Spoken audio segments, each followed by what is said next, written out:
फिर फरमाते हैं सफ़े हर शजरा में होती है सलामी तेरी, सफ़े हर शजरा में होती है सलामी तेरी, शाखें झुक झुक के बजा लाती हैं मुजरा तेरा।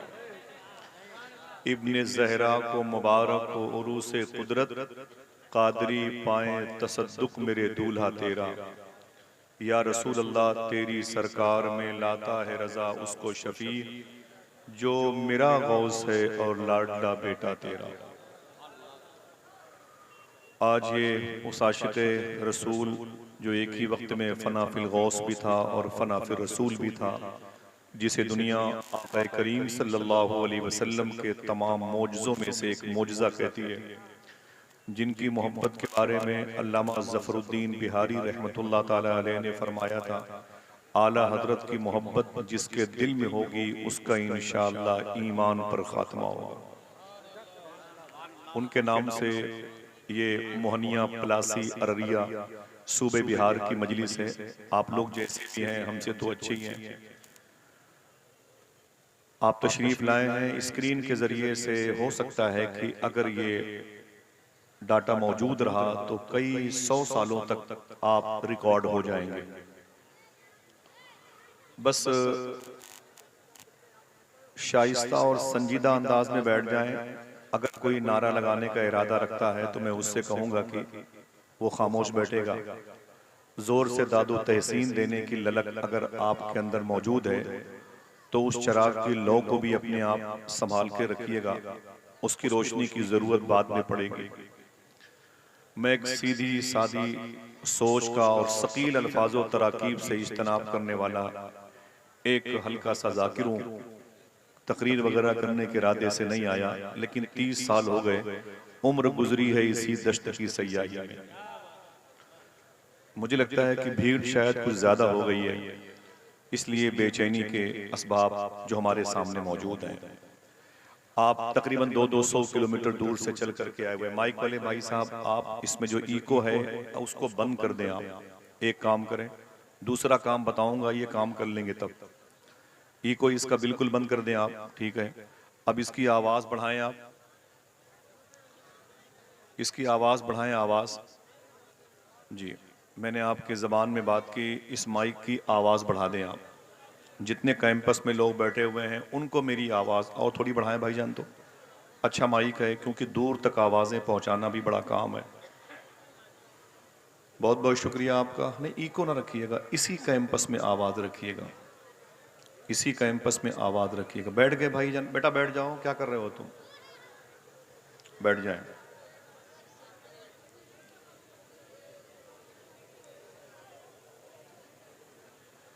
बैठे, ये सब तो चलता रहता है। हम लोग तो अपने दुश्मनों के बारे में ये दुआ करते हैं कि मेरे खुदा उन्हें फिरदौस में जगह देना, जो मर गए मेरा जीना हराम करते हुए। हाँ, तो आप लोगों से तो ऐसी कोई ख़ास दिक्कत मुझे है ही नहीं, मेरा मिजाज है। भाईजान इसकी आवाज़ यही रखिएगा, ठीक है? जैसे भी है ठीक है, माशाल्लाह। बैठे, बैठ गए भाईजान, थोड़ी सी बात सुन लें। मैं आपके सामने मौजूद हूँ कायदे सरफरोशा हज़रत अल्लामा शाह मुफ्ती सलमान अज़हरी शाह साहब क़िबला आ चुके हैं। अगर ये ऐलान आप तक पहुँच रहा है तो कम से कम एक आदमी ही सही सुभान अल्लाह कह दे।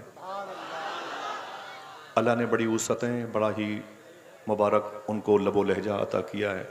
इसका ईको बंद रखना बेटा, ईको इसका बंद करना, ठीक है भाई। आप लोग अपनी आवाज़ कम कर दें। एक शेर नात का पढ़ता हूँ। जब नबी के इश्क की शमएं फरोज़ां हो गईं, आंधियां फानूस बन के खुद निगहबां हो गईं। जब नबी के इश्क की शमएं फरोज़ां हो गईं, आंधियां फानूस बन के खुद निगहबां हो गईं। वो गदा देने लगा है बादशाहों को ज़कात, मेहरबां जिस पर मेरे आका की गलियां हो गईं। वो गदा देने लगा है बादशाहों को ज़कात, मेहरबां जिस पर मेरे आका की गलियां हो गईं। ऐ बहारे तैबा क्या उसके मुकद्दर का जवाब, जिसके शानों पर तेरी जुल्फ़ें परेशान हो गईं, जिसके शानों पर तेरी जुल्फ़ें परेशान हो गईं। हुजूर सरकार बेदम शाह वारसी अलैहिर्रहमा की नात के मिसरों को तज़मीन की सूरत में आपकी समातों के मेज़ पे रखा भाई सैफ रज़ा साहब ने।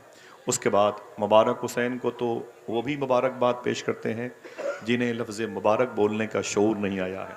अल्लाह उनकी आवाज़ों को वसअत अता फ़रमाए। और बहुत ही मीठा लहजा भाई अब्दुल वकील मुबारकपुर सुम्मा छपरा मौजूद हैं। यानी 3 आवाज़ें हैं जिनका ताल्लुक़ 3 सूबे से है, 3 ख़तीब हैं जिनका ताल्लुक़ 3 अलग-अलग सूबे से है। माशाल्लाह, बहुत-बहुत शुक्रिया आप सबका। बैठे रहें, थोड़ी-सी बात करता हूँ, बैठ जाएँ, वरना कुछ दिनों के बाद तो बैठने की तौफ़ीक भी नहीं मिलेगी। आप आज बोल लें, दिल कहे तो सुभान अल्लाह ही कह दें, बाद में इसके लिए भी हुकूमत से परमिशन लेना पड़ेगा। दुनिया तुम्हें इस मोड़ पे लाएगी एक दिन, हंसना तो बड़ी बात है, रो भी न सकोगे। समझ रहे हैं आप? हुजूर की महफिलों की जिस तरीके से हम बेअदबी कर रहे हैं ना, वो सही कहा, मिंबर से लेकर के मजालिस तक वही कैफियत है। मैं उलमा किराम से मादरत चाहता हूँ, इनकी कलील तनख्वाहों में अल्लाह बरकतें अता फरमाए। लेकिन जब मिंबर के आदाब जब मैं देखता हूँ कि मलहूज़ खातिर नहीं रखे गए तो दिल को तकलीफ़ होती है। ये वो कौम है जिसका ये अकीदा है कि हुजूर इल्म गैब रखते हैं। वही कौम हुजूर ही की मौजूदगी में अपने सारे ज़हनी आसाइश का सामान हुजूर की मजलिस में वो सजा के बैठ जाती है। जब हुजूर पर कोई दरूद पड़ता है तो ये फेसबुक में बिजी होता है। हुजूर की नातें होती हैं तो अपने काम में, ये शयातीन और शर और नफ्स के हिसार में होता है। मालूम है आपको, सचर कमेटी की रिपोर्ट के मुताबिक हिंदुस्तान में मुसलमानों की जिल्लत और रुसवाई आने वाले दिनों में बद से बदतर होने जा रही है। अभी तो आवाज़ें कम कराई गई हैं, मसाजिद से मीनार उतार लिए जाएंगे।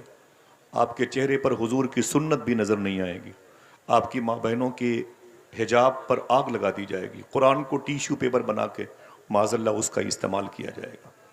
वजह यह है कि हम खामोश हैं, वजह यह है कि हमें जीना नहीं आता, वजह यह है कि हुजूर के नाम पर हम संजीदा नहीं है। रब काबा की कसम, अगर कहो तो यहाँ से चल के बगदाद शरीफ हुजूर गौस पाक की जाली शरीफ पकड़ के बता दें। मैं इलाहाबाद में था, 2 साल पहले एयरपोर्ट पे बैठा हुआ था, तो मेरे एक दोस्त का फ़ोन आया तो रोने लगा हुआ। तो मैंने कहा क्या हुआ?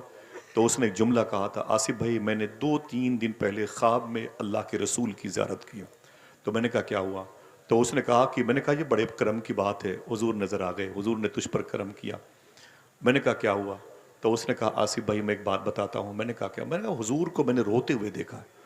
हुजूर की अश्क बारी ज़ाहिर थी। आपकी जो रेशे मुबारक है ज़क़न शरीफ के करीब दाढ़ी शरीफ, ये आंसुओं से तर थी। तो मैं हुजूर की नालेन पकड़ के बैठ गया। मैंने कहा सरकार मुझे माफ़ कर दें, मेरी ख़ता को माफ़ कर दें, मेरी माँ मेरे बाप की ख़ताओं को माफ़ कर दें, मेरी सुस्ती तसाहुली को माफ़ कर दें। आप अगर मुझसे नाराज़ हैं तो सरकार माफ़ फरमा दें। आपके रोने का सबब क्या है? तो अल्लाह के रसूल ने रो करके फरमाया था, मेरे रोने का सबब ये है, मेरी उम्मत मुझे याद नहीं करती, मेरी उम्मत मुझे भूल चुकी है। मेरी उम्मत इस वक्त ज़मीन पर मेरी बारगाह में दरूद खां की हैसियत से हाजिर नहीं होती। रोज़ाना मेरी उम्मत के बुरे कारनामों की फहरिस्त फरिश्ते मेरे सामने लेके आते। ज़रा सोचें, जिस एक दादा के 33 पोते करबला में शहीद हुए हैं, मकसद कि अररिया की ज़मीन तक दीन मुस्तफ़ा पहुँच जाए। आज उस हुसैन के नाम पे सिर्फ हम कभी तलब के सुभान अल्लाह कहने के बाद कहते हैं, वरना हमें उनके आर्टिकल, उनके कानून के बारे में कुछ इल्म नहीं। आज हिंदुस्तान की जेलों में जो चाहता है आपको उठा के फेंक देता है, जो चाहता है आपकी बहन बेटियों की इज्जतें लूट लेता है, जो चाहता है वो आपके घरों पे बुलडोजर चला देता है। इस मुश्किल मसले का हल क्या है? आप आए हुए हैं आला हज़रत सरकार के नाम की कॉन्फ्रेंस में। अगर मेरा कोई हिंदू मजहब का भाई भी यहाँ पर आया हो तो मैं उससे गुजारिश करूँगा, बैठो, हुजूर सब के लिए हुजूर है और वो रहमतुल लिल आलमीन बन करके आए।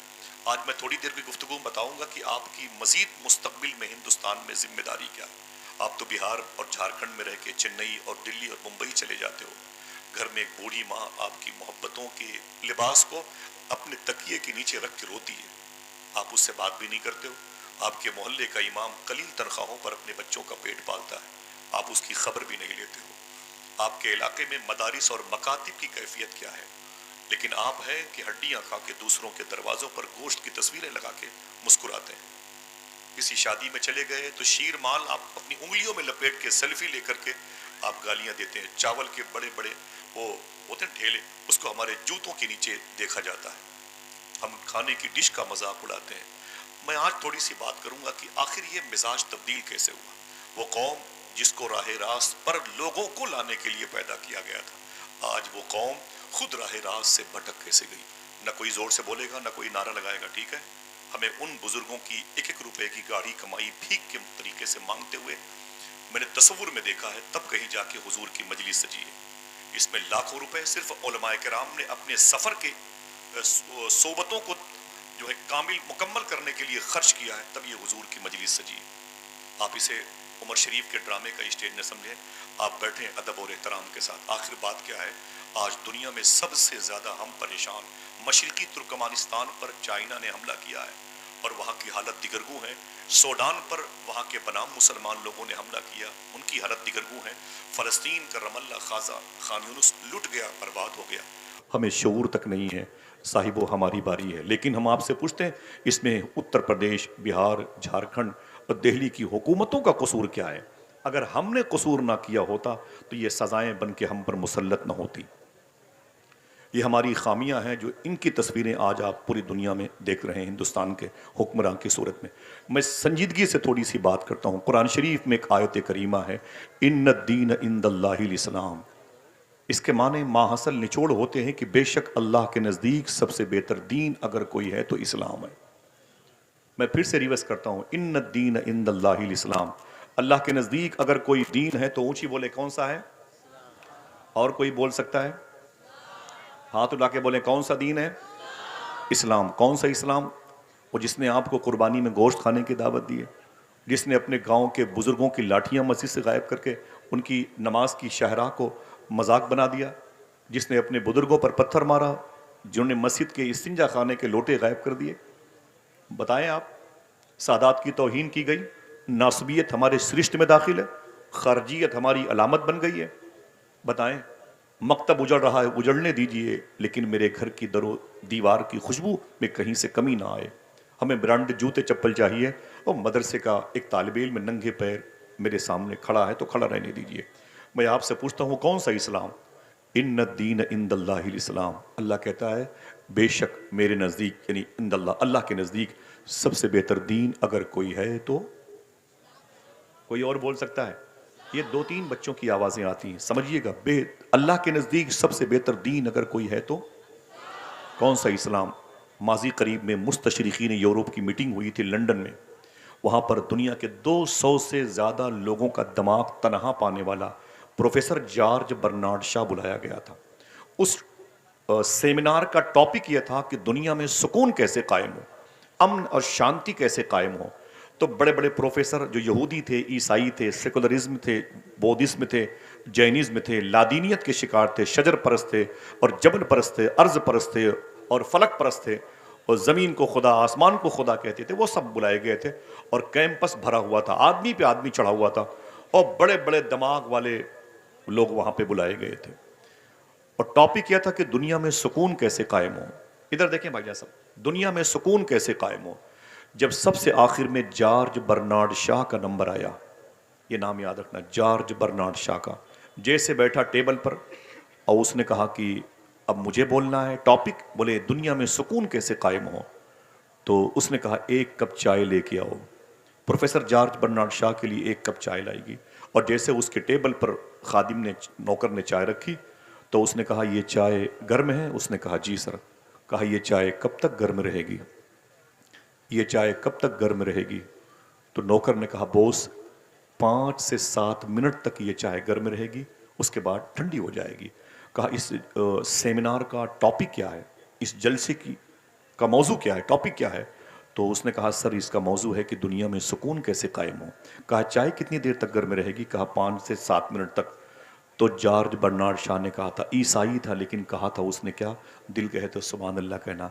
उसने कहा जितनी देर तक ये चाय गर्म रहेगी, अगर इतनी ही देर तक दोबारा मुसलमानों का नबी जमीन पर आ जाए तो जमीन पे सुकून कायम हो जाएगा। इतनी ही देर तक अगर मुसलमानों का नबी जमीन पर आ जाए तो जमीन पर सुकून कायम हो जाएगा। उसने फिर क्या कहा, आप खड़े हैं कि बैठे हैं, मुझे इससे कोई गरज नहीं, आप मेरे सर के ताज बन जाएं, आपके पैरों की मिट्टी मेरी कब्र में काम आएगी, बस आप इसी नियत के साथ बैठें। समझ रहे हैं? फिर उसके बाद जॉर्ज बर्नार्ड शॉ ने क्या कहा था? उसने कहा था ये बताओ कि दुनिया में सबसे अजीम इंसान कौन है? तो लोगों ने कहा सर आप बताएं। अगर दिल कहे तो एक आदमी ही सही सुभान अल्लाह बोले, वो ईसाई था। दुनिया में सबसे अजीम इंसान कौन है? लोगों ने कहा बॉस आप बताएं।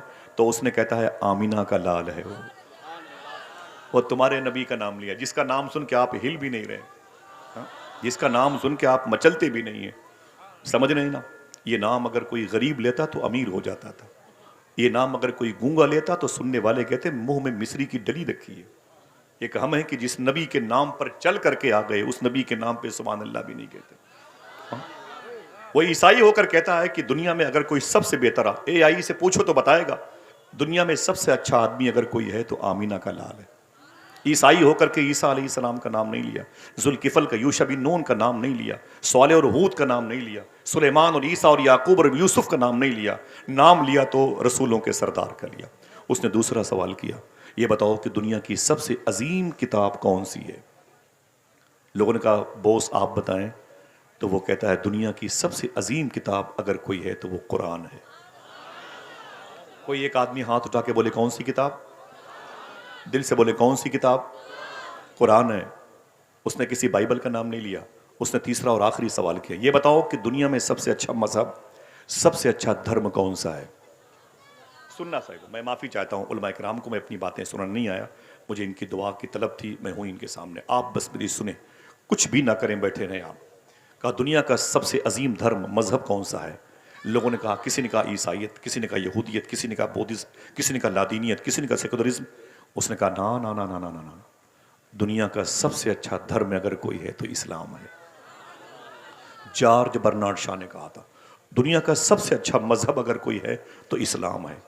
उसने फिर एक तमाचा मारा था, उसकी निशानियां आज तक मेरे चेहरे पर हैं। समझ रहे, आपका नाम मैं नहीं ले सकता, उसकी अलामतें मौजूद हैं। फिर उसने क्या कहा था कि दुनिया का सबसे अजीम इंसान आका करीम सल्लल्लाहु अलैहि वसल्लम, सबसे अजीम किताब कुरान और सबसे अच्छा मजहब मजहब इस्लाम, लेकिन दुनिया की सबसे बदतर कौम मुसलमान, सबसे जलील कौम मुसलमान, बेइज्जत कौम मुसलमान। किसी ने पूछा था सर कैसी बात करते हो, उस नबी के फॉलोवर, उस कुरान को पढ़ने वाले, सबसे अच्छे धर्म के पैरोकार इतने घटिया जलील कैसे हो गए? तो बर्नार्ड शॉ ईसाई होकर कहता है इतनी अच्छी किताब कुरान, इतना अच्छा नबी रसूलों का सरदार, इतना अच्छा मजहब पा करके भी आज तक इस कौम ने उसकी अजमत को समझा नहीं, इससे बदतर कौम कौन होगी? ये हमारे घर की बात है, दरवाजे पे लिख लीजिए, कभी काम आएगा जुमला। साहिबो बात क्या है? जादू वो जो सर चढ़ के बोले, ये जादू नहीं हकीकत है। इसको जहन पे आप बिठा लें आप। हम जमीन पर बोझ हो गए हैं। आज सबसे ज्यादा जेलों की खुराक हमारी नस्लें बनती जा रही हैं। हम हैं कि अच्छे इस्लाम का दावा कर रहे हैं। इस्लाम है क्या? बताएं मुझे। आपके दरवाजे पर अगर कोई हिंदू शख्स आ जाता है भीख मांगने के लिए, तो आप उसका धर्म पूछते हो? अगर यही पूछना गरीब नवाज ने शुरू किया होता तो? अगर यही पूछना सरकार मखदूम अशरफ जहांगीर सिमनानी के मतब के इस वक्त के जो खुद्दाम है वो पूछने लगे तब? मुझे बताएं आप, इस्लाम आगे बढ़ेगा कि सिमट जाएगा? अगर तुम्हारे दरवाजे पर कोई जख्मी इंसान पड़ा है तो तुम कहते हो छोड़ो उसको, ये तो मुसलमान है ही नहीं है। आप अगर इस्लाम के पैरोकार हैं, इस्लाम के नुमाइंदे हैं, इस्लामी राह के मुसाफिर हैं, तो इस्लाम में इस हवाले से क्या आर्टिकल पेश किया गया? अगर दिल कहे तो मैं थोड़ी सी बातें इस हवाले से करता हूं, ताकि इस वक्त की नफरत की फिजा में आला हजरत सरकार के नाम की इस अजीम शान कॉन्फ्रेंस में हमारी नई नस्ल के अंदर जो बेचैनी पाई जा रही है उसका थोड़ा सा इलाज भी समझ में आ जाए। बैठेंगे, सुनेंगे इंशाअल्लाह। अब सुनिए आप, इस्लाम किसे कहते हैं? हिंदुस्तान और ये पड़ोसी मुल्क, ये भूटान, ये चाइना की बड़ी ज़मीन है, गैर मुनक़सिम हिंदुस्तान में तकरीबन 150 करोड़ बनाम मुसलमान पाए जाते हैं। 150 करोड़ लोग बनाम मुसलमान पाए जाते हैं। हम आपसे पूछते हैं कभी अल्लाह के रसूल यहाँ आए? नहीं। सिद्दीक़ उमर? नहीं। उस्मानो अली? नहीं। कभी हसनैन करीमैन इंडिया आए? नहीं। कभी इमाम ज़ैनुल आबिदीन, इमाम बाकर, इमाम जाफ़र सादिक, इमाम मूसा कासिम, इमाम अली रज़ा, इमाम जवाद तकी, इमाम अली नकी, इमाम हसन अस्करी कभी इंडिया आए? नहीं आए। फिर ये इस्लाम कैसे फैला? तो कहना पड़ेगा ये फ़कीरों और दुर्वेशों, गरीब नवाज सरकार की देन है, वारिस पाक की मोहब्बत की निशानी है, सरकार गाजी पाक का फैज़ व करम है, बरेली के ताजदार की मुबारक करामतें हैं। इन्होंने किस ढंग से इस्लाम फैलाया, ये थोड़ी सी गुफ्तगू है। इस्लाम के हवाले से सुनना, ये बातें रिकॉर्ड रहेंगी, काम आएंगी। समझ रहे हैं आप? आज हम नफरतों के परस्तार हो गए। हर कदम कदम पे, ट्रेन हो, फ्लाइट में हो, हर जगह वही इख्तलाफात, वही इख्तलाफात। तो 40 साल के बाद क्या होगा भाई? जिस नस्ल को हम पैदा करके छोड़ के चले जाएंगे उसके साथ जो चाहेगा जो सलूक कर लेगा। साहिबो आइए उसके इलाज की तरफ। बैठे रहिएगा, ये बातें आप आपके जहन पे सादे वरक पे लिखते जाएं। ये ज़मीन है दिल्ली की जहाँ महबूब इलाही आराम कर रहे हैं, जहाँ ख्वाजा कुतुबुद्दीन बख्तियार काकी आराम कर रहे हैं, जहाँ सिलसिले नक्शबंद का बेताज बादशाह ख्वाजा बाकी बिल्लाह लेटे हुए हैं।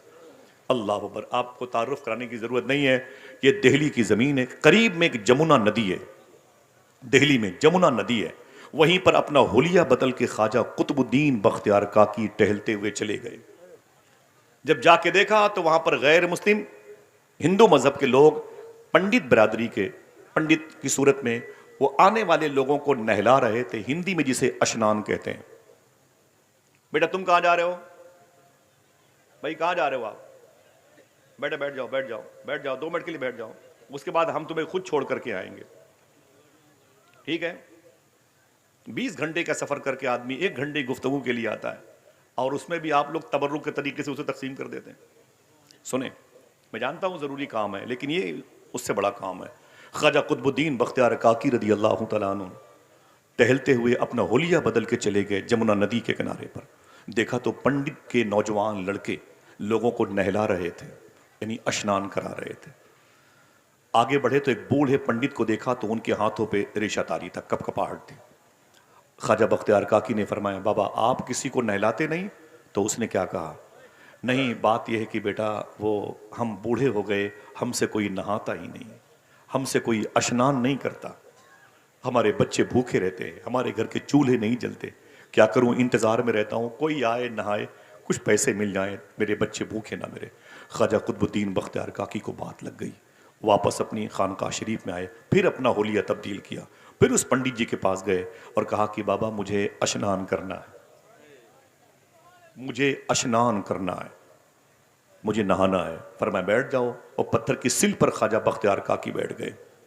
जब बैठ गए तो आपने नहाया, उसने नहलाया, और जब नहा चुके तो कहा कि बाबा कितने पैसे हुए? कहा 5 रुपए, मिसाल के तौर पर। आपने अपनी जेब से 10 रुपए निकाले, कहा इसे रख लें। उसने कहा 5 रुपए ज्यादा क्यों है, 5 रुपए ज्यादा क्यों है? तो फरमाया कोई बात नहीं, रख ले रख ले, बच्चों के काम आएगा। आप चले आए। आने के बाद आपने दूसरे दिन फिर सफर किया और फिर जाके कहा मुझे स्नान करना है। ख्वाजा बख्तियार काकी को पंडित जी ने फिर नहलाया, वापस आए। कितने पैसे? कहा 5 रुपए। 15 रुपए दिया आपने। 5 10 बढ़ा बढ़ा के देते, रोज जाते नहाने के लिए और पैसे बढ़ा बढ़ा के देते। एक दिन वही पंडित जी महरूली शरीफ ख्वाजा बख्तियार काकी के दरबार शरीफ के करीब से निकले तो मुसलमान आशिकों की भीड़ देखी। फरमाया भाई आप लोग यहाँ क्या कर रहे हैं? तो कहा कि बात यह है कि हमारे हजरत ख्वाजा बख्तियार काकी गरीब नवाज के लाडले महबूब इलाही साबिर पाक के दादा पीर बाबा फरीद के शेख कामिल सुभान अल्लाह, ख्वाजा नसीरुद्दीन चिराग देहलवी के परदादा पीर, दिल कहे तो सुभान अल्लाह कह दो, बोले वो अंदर अपने हुजरे में तशरीफ फरमाए, हम लोग उनकी ज़ियारत को दर्शन को आए हैं।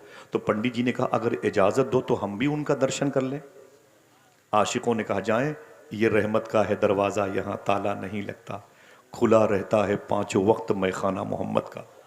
जब पंडित जी अंदर गए तो बत्ती जल गई। देखा तो ये वही बुजुर्ग हैं जो रोज मेरे यहाँ नहाने आते थे, ये वही बुजुर्ग हैं जो रोज मेरे यहाँ नहाने आते थे। तो उसने मालूम है क्या कहा? उसने कहा कि बाबा जी अगर मेरी नज़र ख़ता नहीं कर रही है तो पूछूं आपसे, आप तो वही हैं जो रोज़ मेरे यहाँ नहाने आते थे, 5 10 रुपए बढ़ा बढ़ा के देते थे। ख्वाजा बख्तियार काकी ने फरमाया जी मैं वही हूँ, मेरा नाम कुतुबुद्दीन बख्तियार काकी है। तो पंडित जी ने कहा इतने लोग आपके मानने वाले हैं, आप इतने बड़े महान विद्वान आदमी हैं, वहाँ नहाने के लिए क्यों आते थे? तो ख्वाजा बख्तियार काकी की आंखों में आंसू आ गए।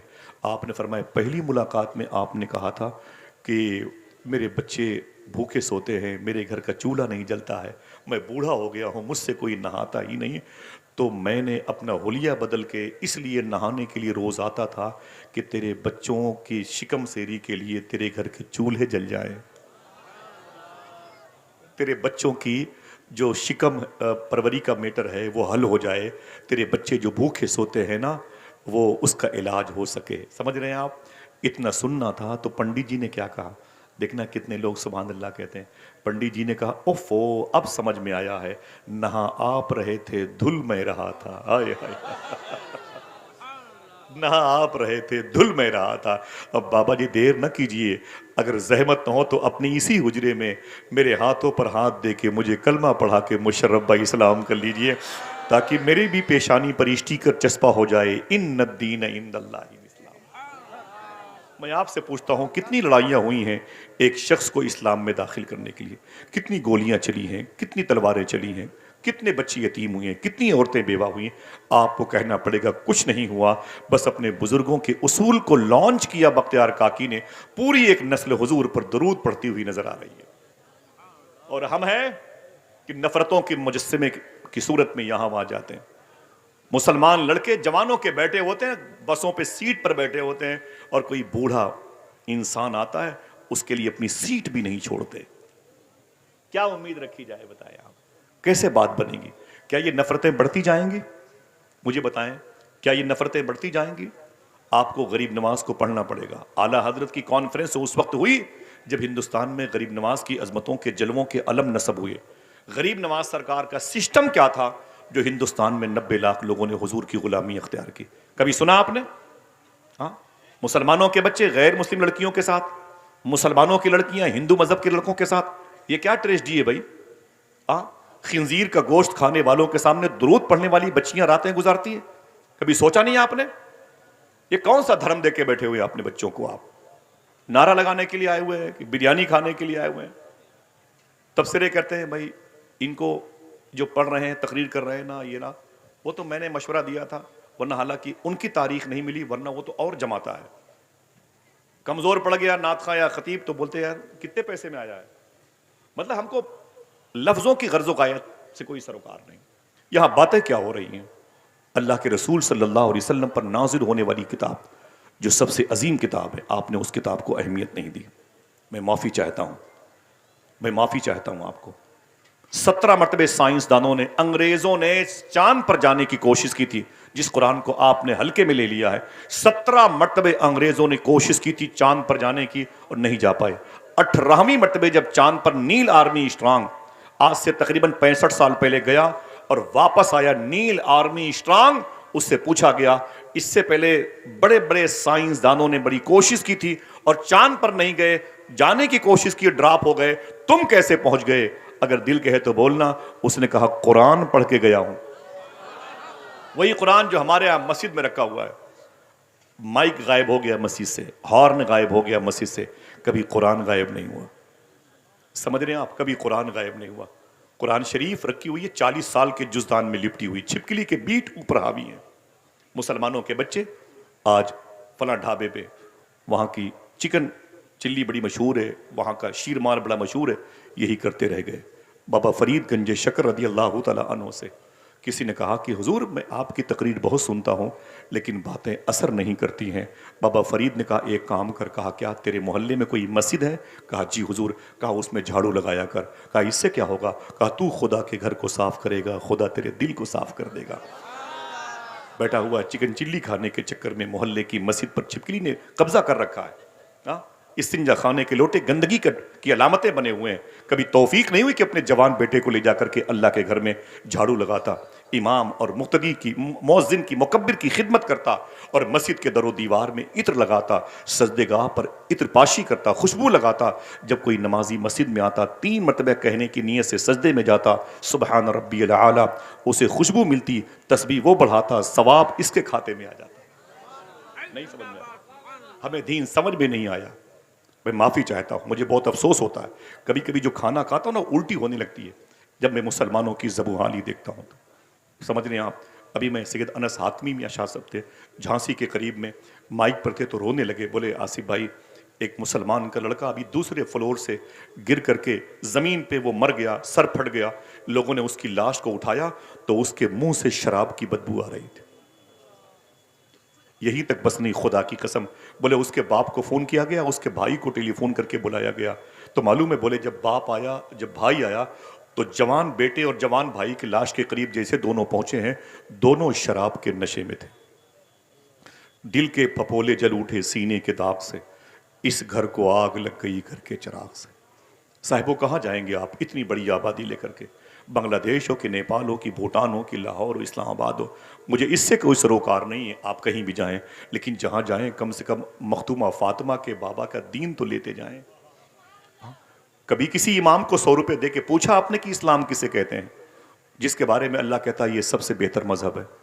मुझे बताएं, 200 किलोमीटर दूर से आए, पैसे आ गए तो इतना जोम कि सादात की तौहीन होने लगी, पैसे आ गए तो इमाम के फटे हुए लिबास का मजाक उड़ाया गया, पैसे आ गए तो जल से जुलूस करने वालों पे तंज के पत्थर बरसाए गए। पहले के दौर में पत्थर पैसे थे, लेकिन उनके अंदर तकब्बुर नहीं था, उनके अंदर जाहिलियत आवारगी नहीं थी। मालूम है, एक मदीने शरीफ में एक साहब थे, उनके पास भी पैसे थे। अगर कहो तो थोड़ी सी छोटी सी कहानी बता दूं, न कोई नारा न कोई हंगामा, सुन ले मेरी बात, मेरे लिए सबसे बड़ी बात है। मैंने बताया था मखदूम भाई से कि मेरे लिए सबसे बड़ी बात है लोग मेरी बात को सुन लें। मैं एक मुसाफिर आदमी हूँ, आज यहाँ हूँ, कल चला जाऊँगा, पता नहीं ज़िंदगी की कौन सी रात मेरी आखिरी है। समझे, शायर ने कहा था, ज़िंदगी मैं भी मुसाफिर हूँ तेरी कश्ती का, तू जहाँ मुझसे कहेगी मैं उतर जाऊँगा। समझ रहे हैं? मौला अली फरमाते हैं इंसान एक दिन है से थे हो जाएगा, उसमें हम भी शामिल हैं। दुआ करो कि आखिरत की तैयारी का अल्लाह जज्बा अता फरमाए। उनका नाम था, मदीने शरीफ के थे, उनका नाम था अब्दुर रहमान फर्रुख। क्या नाम था? आवाज नहीं आई, और ऊंची आवाज। फर्रुख बोले। कल चाय पीने के इरादे से मत जाइए किसी होटल में, चाय पिलाने की नीयत से जाइएगा, ये बातें बताने की नीयत से जाइएगा। उनका नाम था अब्दुर रहमान फर्रुख। फिर से बोले, क्या नाम था? मदीने शरीफ में बीवी के पेट में मोहब्बत की निशानी यानी औलाद बीवी के पेट में थी, अब अपनी बीवी के पास आए, बोले तेरे शिकम में मेरी मोहब्बत की निशानी मौजूद है। देखें इन्होंने इस्लाम को कैसे लॉन्च किया। देखें आप, बीवी के पेट में मोहब्बत की निशानी, एक बच्चा पल रहा था पेट में, बीवी के पास आए, बोले तेरे शिकम में मेरी मोहब्बत की निशानी है। बोले कहना क्या चाहते हो? बोले ऐ मेरी बीवी, मैं मदीने शरीफ से बाहर जाना चाहता हूँ। बोले मकसद? बोले बिजनेस। बोले कहने के लिए क्या? तो बीवी से शौहर अब्दुर रहमान ने कहा, तेरे पास मेरे 30,000 रुपए ये हैं, इसे रख ले। कितने? 30,000 रुपए, इसे रख ले। तो शेख अब्दुर रहमान फर्रुख के पैसे बीवी ने रख ले। बोले क्या करना है? बोले डिलीवरी में अगर तकलीफ हो तो कुछ पैसे लगा देना, जच्चा बच्चा की सलामती रहे, और घर बोसीदा हो चुका है, अगर गिरने की पोजीशन पे है तो कुछ पैसे घर में लगा देना, अगर डिलीवरी नॉर्मल हो जाए, घर में जरूरत ना पड़े तो पूरे पैसे कितने थे संभाल के रखना, आऊंगा तो पाई पाई का हिसाब लूंगा। अब्दुर रहमान फर्रुख ने बात की, आऊंगा तो पाई पाई का हिसाब लूंगा। चले गए मदीने शरीफ से बाहर, 22 साल के बाद लौटे। जवानी गायब हो चुकी थी और बुढ़ापे की दहलीज पर खड़े थे लड़खड़ाते हुए। जैसे ही मदीने शरीफ में दाखिल हुए, आंखों से आंसू आ गया। हुजूर का शहर देखा तो आय हाय। गए हैं मदीना शरीफ, कभी जाने वालों को देख के तड़पा भी है। अय मदीना जाने वालों मुझको भी लेते चलो, अय मदीना जाने वालों मुझको भी लेते चलो, कारवां में क्या गुबारे कारवां होता नहीं, कारवां में क्या गुबारे कारवां होता नहीं।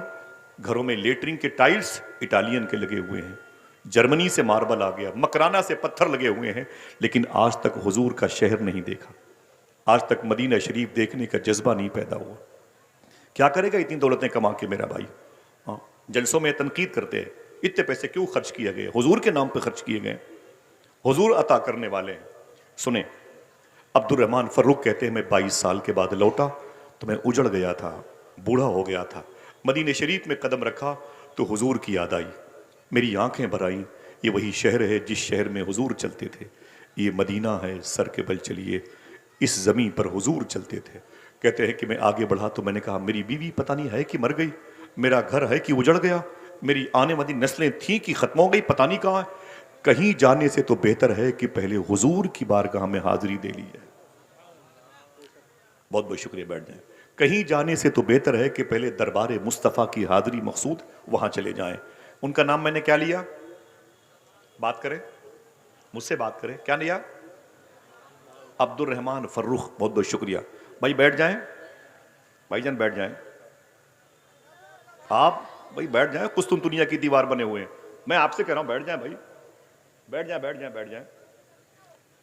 सुने, अब्दुर रहमान फर्रुख, इधर देखें भाई, इधर देखें इधर देखें इधर देखें, आपका बहुत बहुत शुक्रिया, आप बैठे, आप सुकून से, कोई ज़रूरी काम हो तो करें, ये वक्त बहुत कीमती है, इसे सात मुस्तजाब कहते हैं, ये दुआओं की कबूलियत की जगह, यही ज़िक्र मुस्तफ़ा की जो बहारें है ना, हमारे इन उलमाए किराम को खुद कफील करेंगे इंशाअल्लाह। इस इलाके को बागो बहार में तब्दील करेंगे, चराग से चराग जलेगा। अब्दुर्रहमान फ़र्रुख कहते हैं, मैं घर नहीं गया, सीधे रोज़े मुस्तफ़ा के करीब आया, मज़ार मुस्तफ़ा के करीब गया, खूब रोया। मैंने कहा सरकार मुझे माफ़ कर दें, मैंने अपनी ज़िंदगी के 22 साल बिज़नेस में खर्च कर दिए, हमारी सुबहें हमारी शामें आपकी बारगाह में गुजरती थीं। सरकार माफ़ी चाहता हूँ, मैं 22 साल आपके शहर से दूर रह के ज़िंदगी के खर्च करके आ गया हूँ, हुजूर मेरी ख़ता को माफ़ करें। हुजूर की बारगाह में रोया, दिल को सुकून मिला। जैसे मैं बाबे फ़ातिमा से निकला, मैंने सोचा कि असहाबे सुफ़ा के चबूतरे से होके हुजूर की मस्जिद में जाऊं। मैंने क्या देखा कि हुजूर की मस्जिद आशिकाने हुजूर से खचाखच भरी हुई है। हुजूर की मस्जिद हुजूर के गुलामों से भरी हुई है। मैंने गौर से देखा तो हुजूर के मिंबर पे हुजूर का एक आशिक, हुजूर के शहर में हुजूर के आशिकों के सामने हुजूर की मज़ार पाक के करीब हुजूर की बातें कर रहा है। अब्दुर्रहमान फ़र्रुख कहते हैं, जहां जगह मिली बैठ गया। मैं वो 20-22 साल का कड़ियल जवान एक लड़का, अभी दाढ़ी के बाल भी जकन के ऊपर नहीं आए थे, अभी तो उसकी पेशानी पर खूब अनवारो तजल्लियात की बारिश ने स्टिकर बना के अपने कब्जा किया था। अभी ज्यादा जिंदगी की बहारें उस नौजवान मुहद्दिस मदीना ने गुजारी नहीं थी, लेकिन जब वो बात करता था तो वाह मोहम्मदाह के नारे लगते थे। जब वो हुजूर की बातें करता तो लोग अपने कलेजे पकड़ लेते थे और हुजूर के नाम पर हुजूर की बारगाह में चीखो पुकार की फिजा कायम थी। हर कोई मातम कर रहा था, हर कोई हिजर मुस्तफ़ा में तड़प रहा था। आंखें अश्कबार होती चली गई, लोग रोते रहे और वो हुजूर की बातें करता रहा। अब्दुर्रहमान फ़र्रुख कहते, मैं भी रोता रहा उसकी तकरीर पर, इस कदर जूद असर उसकी बातें थी, दिलों पर असर करती थी। मैं भी तड़पता रहा आशिकों के बीच में। उसकी तकरीर खत्म हो गई, लोग उसके करीब टूट पड़े, कोई हाथ को चूमता, कोई पैर को चूमता, कोई अमामे की पेच को चूमता। मैंने सोचा इस नौजवान मुहद्दिस से मैं बाद में मुलाकात करूंगा, पहले सरकार की बारगाह से इजाजत लूं और चलूं, देखूं कि मेरा घर है कि उजड़ गया, मेरी बीवी है कि मर गई, मेरी नस्ल है कि ख़त्म हो गई। मुहद्दिस मदीना की तकरीर के ख़त्म होने के बाद अब्दुर्रहमान फ़र्रुख कहते हैं, जहन पे ज़ोर दिया और मदीने की उस गली की तरफ चल पड़ा जिस गली में मेरा मकान था। कुछ कुछ भूली बिसरी यादें मुझे मुतमईन करती रहीं। आगे गया तो एक दरवाज़ा मुझे बोसीदा मिला, मेरी नज़र ने ख़ता नहीं की, बस ये मेरा घर आ गया। मैंने दरवाजे पे दस्तक दी तो अंदर से एक बूढ़ी औरत निकल के आई। उसने मुझे देखा, मैंने उसे देखा, मैंने उसे सलाम किया, उसने मेरे सलाम का जवाब दिया। उसने कहा आप कौन? तो मैंने कहा आप कौन? तो उसने कहा कि मैं अब्दुर्रहमान फ़र्रुख की बीवी हूँ। आप कौन? बोले मैं अब्दुर्रहमान फ़र्रुख हूँ। निगाहों ने निगाहों को पहचान लिया। उसूलों पर जो आँच आए तो टकराना ज़रूरी है, जो जिंदा हो तो फिर जिंदा नज़र आना ज़रूरी है। थके हारे परिंदे जब बसेरे के लिए लौटें तो सलीका मंद शाखों का लचक जाना ज़रूरी है। उस औरत ने देखा तो अपने शौहर को कदमों पे गिर गई और अपनी आंखों से शुक्र के सजदे अदा किए। अय मेरे मौला मेरा सुहाग सलामत है, अय मेरे मौला मेरा सर ताज सलामत है, अय मेरे मौला मेरे सर का ताज सलामत है, अय मेरे मौला मेरा मुस्तकबिल मौजूद है। बूढ़ा है तो क्या हुआ, आ गया मेरे घर पे मेरी बहार बन के। मैं तो समझ रही थी मैं बेवा हो गई, लेकिन मेरे शौहर को तूने बाकी रखा है, अय हमेशा बाकी रहने वाले। शुक्र के सजदे अदा किया, अंदर घर पे ले गई, आई बैठी। इतने सालों के बाद आप आए हैं। बीवी खुश थी, दरो बाम खुश थे, दरो दीवार खुश थे, घर के बर्तन भी आपस में मुस्कुरा रहे थे। बीवी ने जल्दी से अपने शौहर के लिए रोटियां बनाई। जैसे अब्दुर्रहमान फ़र्रुख खाने की शुरुआत की, अभी एक लुकमा ही अपने मुंह के वसीले से अपने शिकम में उतारा था। बोले बीवी इधर आओ। बीवी ने कहा क्या बात है? कहा तेरे पेट में 22 साल पहले एक मेरी मोहब्बत की निशानी थी, वो क्या हो गई? वो क्या हो गई? तो बोले आप सुकून से खाना तो खा ले। खाना खाने लग गए। फिर क्या बोले? घर तो वैसे ही है जैसे छोड़ के गया था। वो कितने? हाँ देखो ये पैसे हैं तो याद है लोगों को। कितने? बोले वो 30,000 रुपए। क्या हुए? क्या हुए? तो कहा सुकून से खाना खा लो, पाई पाई का हिसाब देती हूं। पहले सुकून से खाना तो खा लें। शेख अब्दुल रहमान फ़र्रुख कहते हैं मैं खा रहा था, अचानक मुझको हुजूर की मस्जिद के मिंबर के खतीब मुहद्दिस मदीना वो 20-22 साल का जवान याद आया। मैंने कहा बैठ बैठ। बोले क्या हुआ? मैंने कहा अभी मैं हुजूर की बारगाह से हो के आ रहा हूँ, एक बच्चे को मैंने तकरीर करते हुए देखा, उसकी तकरीर दिल पर असर कर रही थी, उसकी बातें दिलों को रोशनी दे रही थी, उसकी बातें दिलों को मुस्तनीर कर रही थी, उसकी बातें फ़िक्र को मुसलमान करती थी, उसकी बातें सोच को मुसलमान करती थी, उसकी बातों से हुजूर की मोहब्बत की खुशबू आती थी। अहले मस्जिद नबवी तड़पते थे, रोते थे, बिलखते थे हुजूर का नाम सुन के, वाह मोहम्मदा के या रसूल अल्लाह के नारे लगाते थे। ये कौन है? तो बीवी ने कहा पहले सुकून से खाना तो खा लें। अभी खाना खा ही रहे थे, गली से नारे की आवाज़ आई। मिसाल के तौर पर नारे तकबीर, नारे रिसालत, हटो बचो की आवाज़ आई।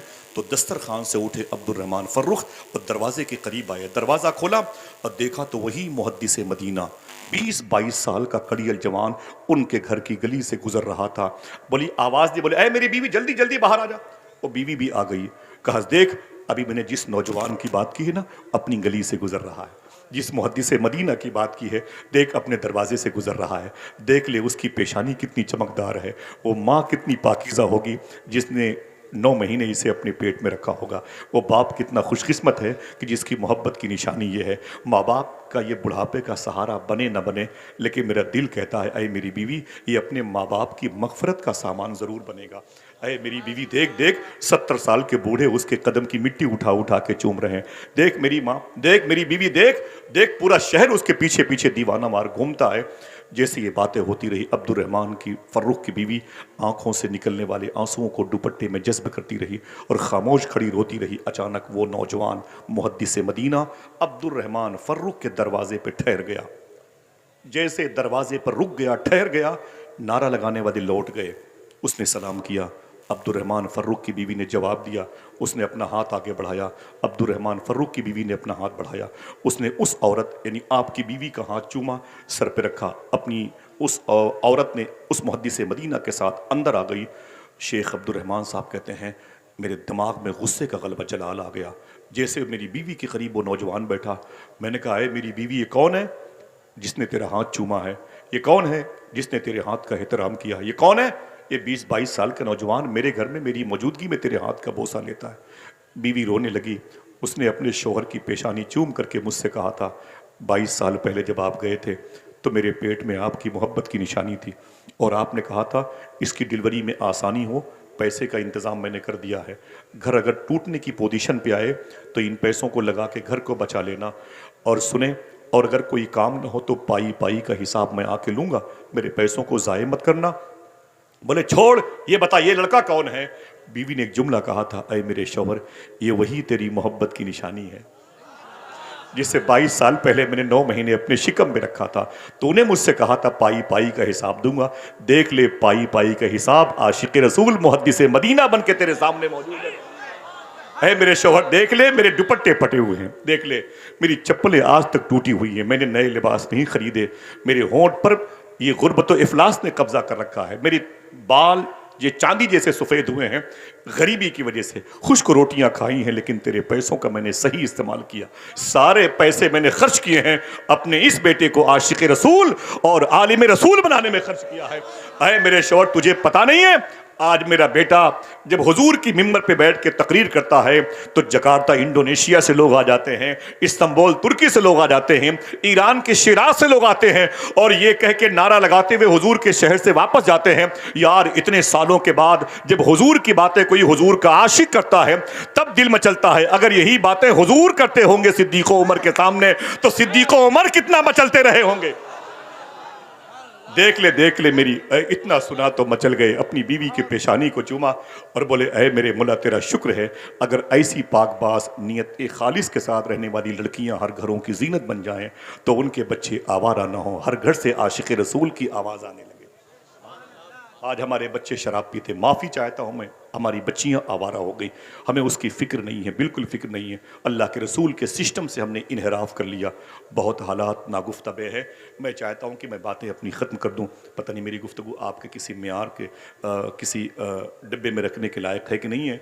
इससे कुछ वो पैसे समझ लें जो कभी कभी जुमा मस्जिद में छोड़ दिए जाते हैं कि अब ये पैसे मतरूक हो गए। समझ रहे हैं आप? बस यही समझ लें आप, आक़ा करीम सल्लल्लाहु अलैहि वसल्लम का दीन हिंदुस्तान आया, आज मुसलमान क्या करता है? हाँ, आवारगी है। आप हिंदू मजहब के लोगों को दिखा दिखा के खाना खाते हैं, उनको तो खिला खिला के खाना खाना चाहिए। अल्लाह के रसूल सल्लल्लाहु अलैहि वसल्लम का दीन आज हमारे दरमियान से रुखसत हो रहा है। हम जेल में ठूंसे जा रहे हैं, बुलडोज़र हमारे घरों पे चल रहे हैं, मसाजिद की तौहीन हो रही है। साहिबो आओ, हिंदुस्तान के उस मुबारक उसलूब की तरफ आओ, आइन की तरफ, आर्टिकल की तरफ आओ जो अल्लाह के रसूल सल्लल्लाहु अलैहि वसल्लम ने हमें दिया। ये आला हजरत सरकार के नाम की कॉन्फ्रेंस है। हमें अगर मसलके आला हजरत के नाम के नारे लगाने चाहिए, और लगाने चाहिए ही, हमारी सिरिश्त में दाखिल है। तो कोई पूछे ये मसलके आला हजरत क्या है, तो कहना ये एक बात ये भी बता देना कि ये भी मसलके आला हजरत है। क्या क्या क्या, ना ना ना ना, ना बोले ना भाई, क्या वो ए भी मसलके, वो क्या मसलके आला हजरत है? इसे सुन लें, नारा मत लगाना, ना जोर से बोलना। बस मुझे आप खामोश हैं, अच्छे लगते हैं। मुझे बोलना आपका कम अच्छा लगता है, आपका किरदार अच्छा हो तो ज़्यादा अच्छा लगता है। आप अच्छे हो जाए तो मैं भी अच्छा हो जाऊं, मैं माफ़ी चाहता हूं। समझ रहे हैं आप? आला हजरत सरकार की बारगाह में मगरिब की नमाज के बाद कभी कभी, देखें ये इस्लाम है, कभी कभी एक लड़का एक टिफिन लेकर के खाना लेने आता था। भाई बड़ी बात, हुजूर माफ़ी चाहता हूँ, खत्म, माफ़ी चाहता हूँ। आला हजरत सरकार की बारगाह में टिफिन लेकर के एक बच्चा अक्सर मगरिब की नमाज के बाद, किसकी बारगाह में? आवाज़ नहीं है, किसकी? आला हजरत की बारगाह में। आला हजरत की बारगाह में वो टिफिन लेके खाना खाने के लिए लेने आता, तो फरमाते आला हजरत सरकार अपने बावर्ची खाने के इंचार्ज, भाई इसे खाना पैक कर दो। वो बच्चा टिफिन में खाना लेके चला जाता। 12 ऐसे महीनों गुजरते रहे, कई महीने साल गुजर गए। एक मतलब एक साहब कहते हैं, मैं बैठा हुआ था आलस की बारगाह में, वो बच्चा टिफिन लेके आ गया। ये भी मसलक की आला हजरत है। हाँ, इसे हमने बुला दिया, इसे हमने किससे पारी ने समझ के इस वरक को ही फाड़ के फेंक दिया। ये तो 2024 का कैलेंडर है, अब हमारे काम का नहीं है। आला हजरत सरकार के पास एक साहब बैठे हुए थे, और मालूम है क्या किया? मालूम है, जैसे वो बच्चा टिफिन में खाना लेके निकला, सही भाई मुबारक भाई, जैसे वो टिफिन में खाना लेके निकला ना, तो वो साहब बाहर निकल के आ गए। बोले बेटे रुक रुक रुक रुक रुक रुक। वो बच्चा रुक गया। बोले क्या बात है? बोले रुक रुक रुक। बच्चा ठहर गया, वो टिफिन लिए हुआ था, छोटा सा 5-6 साल का। जब ठहर गया ना, बोले क्या बात है? तो बोले कि तू कौन है, तू कौन है और कहां से आता है? तू कौन है, कहां से आता है? जैसे ये कहा, पीछे से आ गए आला हजरत, पीछे से आ गए आला हजरत। फरमाया डांट के, चुप, इस बच्चे से क्या पूछते हो? बोले हुजूर कुछ नहीं, बस ये पूछ रहा था, कई महीनों से सालों से ये खाना लेने आता है, ये है कौन और कहां से आता है? अगर समझ ले तो सुभान अल्लाह कहिएगा। आला हजरत सरकार की आंखों में आंसू आ गए। आपने फरमाया इतने सालों से हमारे यहाँ खाना लेने के लिए आता है, आज तक मैंने इससे नहीं पूछा तू कौन है और कहां से आता है। आज तक मैंने इससे नहीं पूछा तू कौन है और कहां से आता है। उन्हीं के बेटे को तो हुजूर मुफ्ती आजम हिंद कहते हैं, जिनके अब्बू के नाम की ये अजीम शान कॉन्फ्रेंस के अलम नसब हैं, लहरा रहे हैं, और हमारी आंखों को, हमारी बसीरतों को कल्ब जिला बख्शते हैं, हमारे दिलों को। समझ रहे हैं? अगर हम कहें लगाओ नारा, तो बच्चे बच्चे की आवाज बुलंद होती है। ये मुफ्ती आजम कौन? आला हजरत के बेटे। कभी किरदार पढ़ा इनका आपने? 50,000 रुपए जलसों में किराए के नाम पे मंगवा लेंगे, नहीं जलसा होगा तो वापस नहीं करेंगे, नहीं जलसा होगा तो वापस नहीं करेंगे। आपने भी और हमने भी अपने भाइयों की, बहनों की जमीनों पर गसब कर लिया, यही इस्लाम है? मुझे बताएं, अगर आप आला हजरत के मसलक से मोहब्बत करते हैं तो ये जुमला भी याद कर लें, बरेली शरीफ की ज़मीन पे यही आला हजरत हैं, इनके बेटे मुफ्ती आज़मीन रिक्शे पे जा रहे थे। एक साहब ने कहा हुजूर रुके तो रुके, तो रुक गए। हुजूर मुफ्ती आज़मीन, ये मेरे मुफ्ती आज़म है। कहा क्या बात है? कहा हुजूर ये 2 रुपए आपके मदरसा मजहर इस्लाम के लिए चंदा है। फरमाया अल्लाह काफ़ी है? नहीं नहीं नहीं। बोले हुजूर कबूल फरमा लें। कितने थे? कम से कम 2 आदमी बोले 2 रुपए थे, 2 रुपए। कहा हुजूर 2 रुपए है, इसे कबूल कर लें।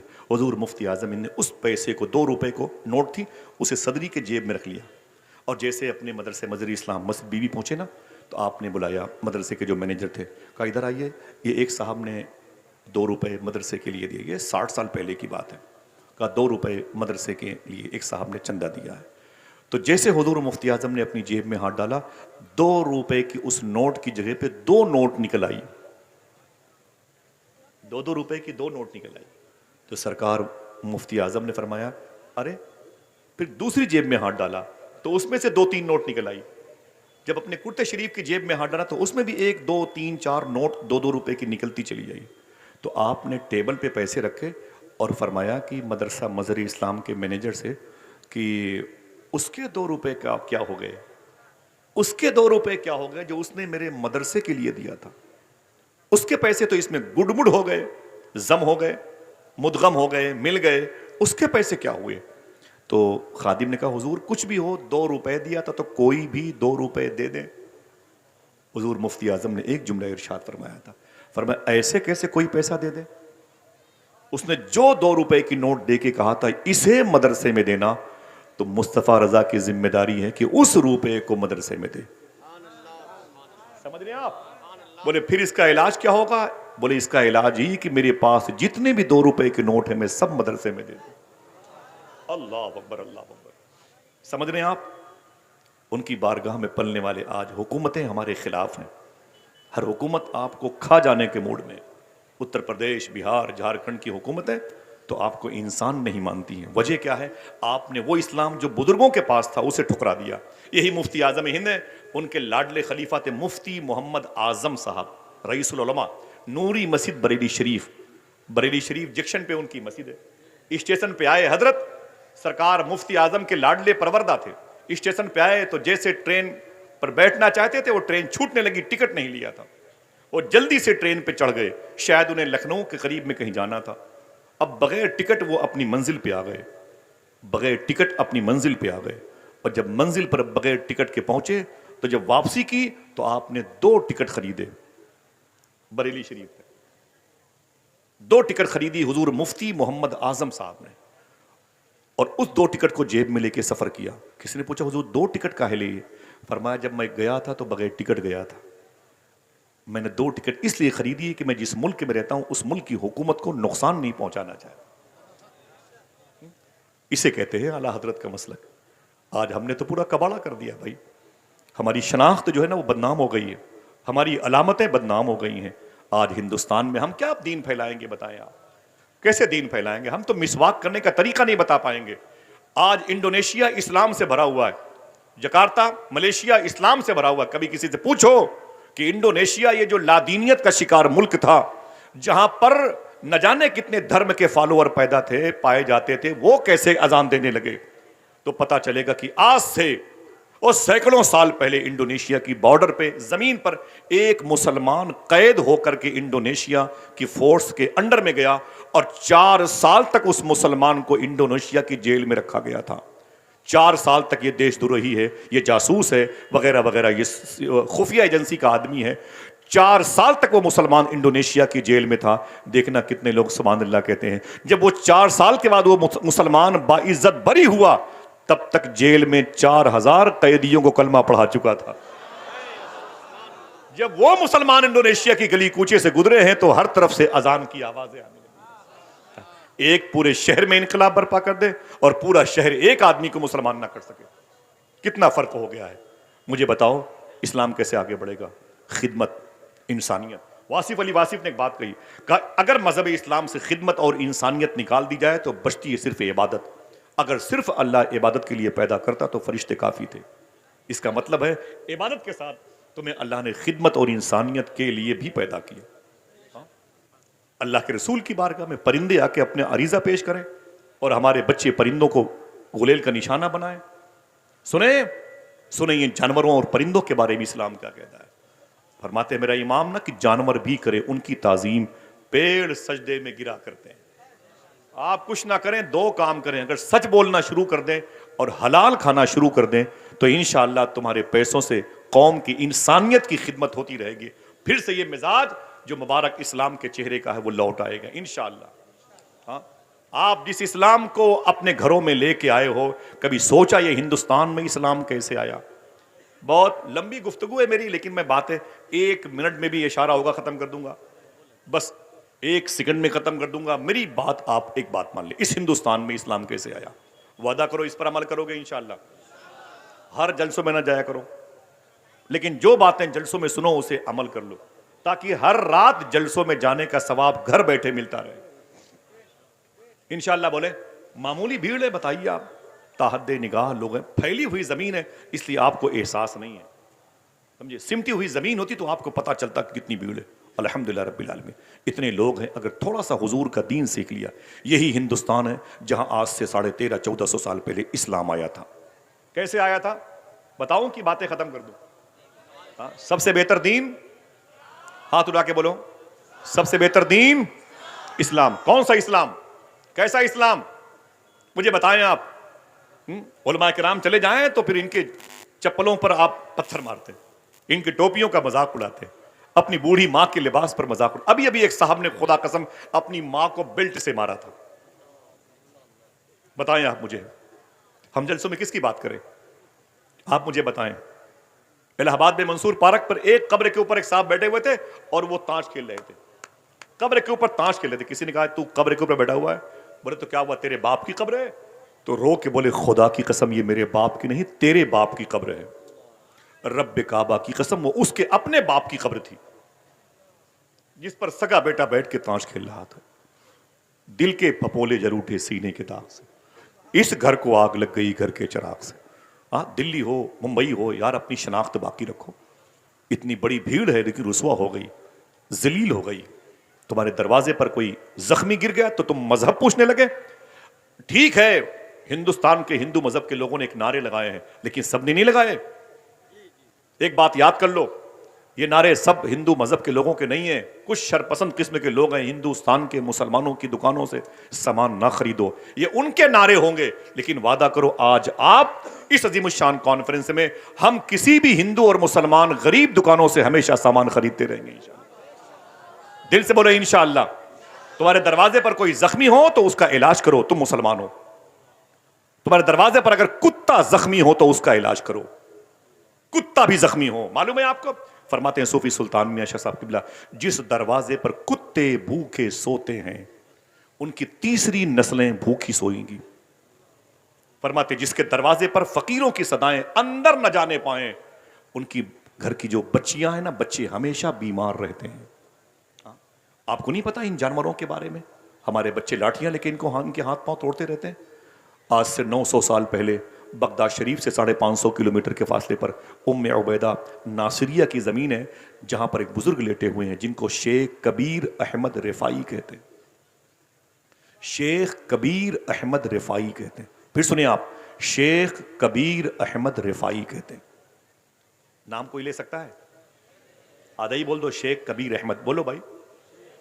शेख कबीर अहमद मालूम है कितने बड़े बुजुर्ग हैं? 900 साल पहले मदीने शरीफ गए थे हुजूर की बारगाह में और जाके रोज़े मुस्तफ़ा के करीब बोले सरकार, सलाम किया। कहा सरकार बहुत दूर से आया हूँ, बसरा उम्मे उबैदा नासिरिया बगदाद इराक से आया हूँ। वहाँ जब मैं सलाम करता था तो फरिश्ते सलाम का जवाब लेके आते थे। आज मैं खुद आपकी बारगाह में आ गया हूँ, सलाम कर रहा हूँ, तो आज तो मैं अपने कानों से जवाब सुनना चाहता हूँ। कानों का मतलब समझा होगा तब न बोलते सुभान अल्लाह, बैठे हुए नारा लगाने के लिए। बोले आज मैं अपने कानों से आपका जवाब सुनना चाहता हूं। खुदा की कसम हुजूर की कब्र अनवर शरीफ से उनके सलाम का जवाब आया था। अच्छा, एक आदमी हाथ उठा के बोले जवाब आ सकता है कि नहीं? ऊंची बोले आ सकता है कि नहीं? वहीं से तो आ सकता है, टॉपिक ही नहीं वरना बताता। हाँ, जो कहता है हुजूर ये नहीं जानते, हुजूर ये नहीं जानते, सूफी साहब कहते हैं उस जालिम से कह दे तेरे इस ना जानने को भी हुजूर जानते। हाँ? मेरा अभी टॉपिक नहीं, मैं थोड़ी सी बात करके इस्लाम की, क्योंकि एक इख्तलाफ है, खलफशार है, इंतशार है, लोग बेचैन है, इसलिए मैंने ये बात की, वरना बहुत सारी गुफ्तगू हो सकती थी। जिनको इतने उलमाए किराम की दुआएं मिल जाए उसके लिए क्या मतलब है, समझे ना? ना जी हुजूर, चचा बैठ जाएं, बहुत बहुत शुक्रिया, जवाब दे दें एहतराम में, बहुत बहुत शुक्रिया, अल्लाह सलामत रखे। सुने आप, सुने, बड़ी प्यारी बात है। आक़ा करीम सल्लल्लाहु अलैहि वसल्लम की बारगाह में गए और जैसे ही सलाम किया हुजूर की कब्र अनवर शरीफ से जवाब आया, आ सकता है कि नहीं? जिसका जिसका अकीदा है ऊंची बोले आ सकता है कि नहीं? आ सकता। जवाब आया। फिर क्या कहा? लालच बढ़ गई। बोले सरकार जवाब तो सुन लिया है। देखना कितने लोग सुभान अल्लाह कहते हैं, सरकार जवाब तो सुन लिया है, अब अपना हाथ निकाले आपसे मुसाफा भी करना चाहता है। अल्लाह, 600 साल पहले हुजूर की डेथ मुबारक, इंतकाल, देहांत, हुजूर का इंतकाल हो चुका था ज़ाहिरी तौर पर। वहां जाके बोलते हैं सरकार अपने मुबारक हाथों को निकाले, मैं आपके हाथों को चूमना भी चाहता हूं, खुदा की कसम। पूछो मशाइख से, कब्र रसूल फट गई, हुजूर के दोनों हाथ बाहर आ गए। आ सकते हैं कि नहीं? जिसका अकीदा ऊंची बोले हुजूर के दोनों दस्तहाए नूर बाहर आए। शेख कबीर अहमद रिफाई कहते मैंने हुजूर के मुबारक हाथों को चूमा। सुभान अल्लाह। अब मेरा टॉपिक ये नहीं, वरना मैं आपको बसरा ही में रखता। मैंने कई मरतबे उनकी मदद शरीफ पर हाजिरी दी है। लंबा सफ़र होता है बगदाद शरीफ से, 25 घंटे लगते हैं आने जाने में। बसों पे बड़ी बड़ी ज़ियारत गाहें हैं। वहीं पर तो इन उलमा के दिलों के में चिराग जलाने वाले इमाम इब्न सीरीन आराम कर रहे हैं। वहीं पर तो ख्वाजा हसन बसरी मौला अली के लाडले आराम कर रहे हैं। ये वो बुजुर्ग हैं जिन्होंने हुजूर की बीवी अम्मी सलमा का दूध पिया है। सुभान अल्लाह। ये ख्वाजा हबीब अजमी के पीर कामिल है, दाऊद ताई के दादा हैं। अगर दिल गए तो सुभान अल्लाह बोलो। सरकारे मारूफ करखी के परदादा हैं। हुजूर गौसे आजम के परदादा के परदादा के दादा हैं। समझे? ये वहीं पर लेटे। 10 साल तक मदीने में हुजूर के घर की सब्जियां लाने वाले अनस बिन मालिक वहीं लेटे हुए हैं। तलहा बिन उबैद वहीं लेटे हुए हैं। जुबैर बिन अवाम वहीं लेटे हुए हैं। उतबा बिन गजवान वहीं लेटे हैं। कौन है? उतबा बिन गजवान। ये हुजूर के सहाबी हैं। उतबा बिन गजवान। नाम क्या लिया मैंने? उतबा। बोले इनकी एक आंख नहीं थी। किसी ने पूछा बाद में, उतबा तुम्हारी एक आंख क्या हुई? बोले मैदान में था हुजूर के साथ, दुश्मन का पीछा किया, घोड़े पर बैठा हुआ था, उसको उठा के पटक दिया, मैं नीचे आ गया, नीचे पटका उसको तो नीचे, वो नीचे मैं ऊपर था। अचानक मेरे सामने एक लड़की आ गई दुश्मन की। वो खेमे का पर्दा हटा के जहां मैंने उसे पटक रखा था वो सामने खड़ी हो गई। लड़की बड़ी हसीन थी। तो उतबा कहते हैं मैं उसे देखने लगा, टिकटिकी बांध करके। दुश्मन मेरे कदमों के नीचे था, मैं उसे ज़बह करना चाहता था। उतबा कहते हैं सामने मगर वो लड़की आ गई, हुस्न के जुल्फों में मुझे कैद कर लिया। वो लड़की बड़ी खूबसूरत थी। जंग के मैदान में उसने मुझ पर डोरे डाले और मैं उसको आंख बंद करके टिकटिकी बांध के देखने लगा। अचानक मुझे ख्याल आया, उतबा तो ये क्या कर रहा है? जिन आंखों से हुजूर को देखता है उन आंखों से फहश लड़कियों को देखता है।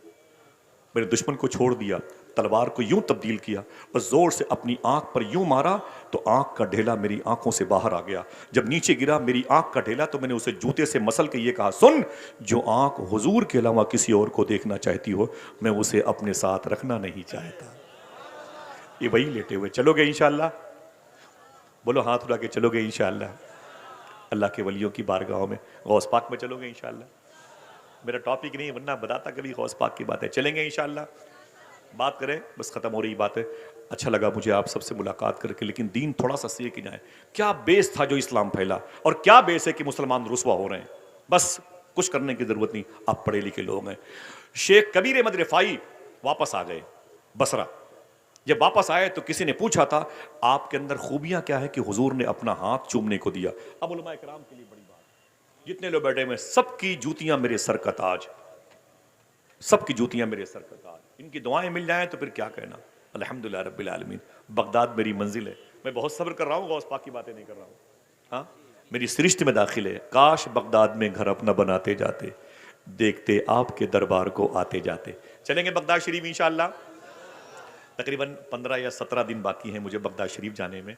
जाऊंगा तो आप याद आएंगे इंशाअल्लाह। दुआ करो इन सारे मुबारक लोगों का सलाम सैयदना शेख में पेश करूं, और कभी वो दिन आए कि अल्लाह हम सबको सहने कादरी में बैठ करके गौस पाक की मजलिस सजाने की तौफीक अता फरमाए। ज़रा हाथों को उठा के बोलो लब्बैक या गौसे आज़म। ज़रा ऊंची आवाज़ में, ऊंची आवाज़ में एक मरतबा फिर से बोलें। बस अब आवाज़ संभाल के रखें, ये आवाज़ें बाद में काम आएंगी इंशाअल्लाह। बाद में बहुत बहुत शुक्रिया, बहुत बहुत शुक्रिया आपका। मैं माफ़ी भाई हो गया, ये सब की तरफ से मैं इसे रख लेता हूँ, ठीक है भाई, बहुत बहुत शुक्रिया। आप मेरी बात को सुन ले, ये सबसे बड़ा नजराना है। मैं कहना क्या चाहता था, शेख कबीर अहमद रिफाई से किसी ने पूछा कितनी नमाजें पढ़ते हो, रातों को तन्हाइयों में दरूद पढ़ते हो, कितनी बेदारी शब बेदारी करते हो, कितनी गुरबा नवाजी आपके अंदर पाई जाती है। क्या बात है कि आपको हुजूर ने अपना हाथ चूमने के लिए दिया। साहब भाई बहुत बड़ी बात है।